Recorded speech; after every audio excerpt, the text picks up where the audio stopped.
पालघर आणि वसईमध्ये भीषण अपघात झाल्याच्या घटना समोर आल्या आहे। 3 वेगवेगळ्या विचित्र अपघातामध्ये 5 जणांचा दुर्दैवी मृत्यू झाला आहे। या अपघातामध्ये वाहनांचे मोठे नुकसान झाले आहे। अपघातानंतर रस्त्यावर मोठी वाहतूक कोंडी झाली होती।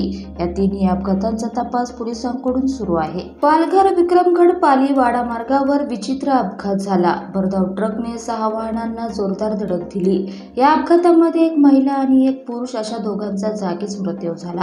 भरधाव ट्रकने 2 बाईक, बस आणि कारला जोरात धडक दिली।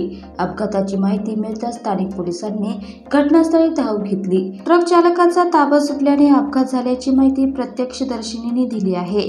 या अपघातामध्ये 6 वाहनांचे मोठे नुकसान झाले आहे। अपघातानंतर भरधाव ट्रक रस्त्यावर पलटी झाल्यामुळे या मार्गावर वाहतूक कोंडी झाली। वसई विरारमध्ये सोमवारी 11च्या सुमारास 2 ठिकाणी अपघात झाला। या अपघातामध्ये 3 जणांचा मृत्यू झाला। अनियंत्रित डंपरने दिलेल्या धडकेत 2 महिलांचा मृत्यू झाला, तर दुसऱ्या अपघातामध्ये डंपरचे धडकेत दुचाकीस्वाराचा मृत्यू झाला। वसई पूर्वेच्या सातवली खिंडीजवळ अपघाताची ही घटना घडली।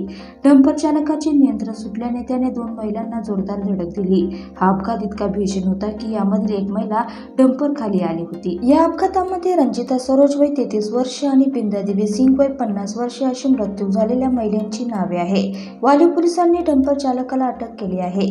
पोलिसांकडून या अपघाताचा तपास सुरू आहे। तर दुसरा अपघात हा सोमवारी सकाळी मुंबई अहमदाबाद राष्ट्रीय महामार्गावरील मालाजी पाड्याजवळील रॉयल गार्डन येथे झाला। डंपरने एका दुचाकीला जोरदार धडक दिली। या धडकेत दुचाकीस्वार जागीच ठार झाला। या प्रकरणी नायगाव पोलीस ठाण्यात गुन्हा दाखल करण्यात आला आहे। पोलीस या प्रकरणाचा अधिक तपास करत आहे।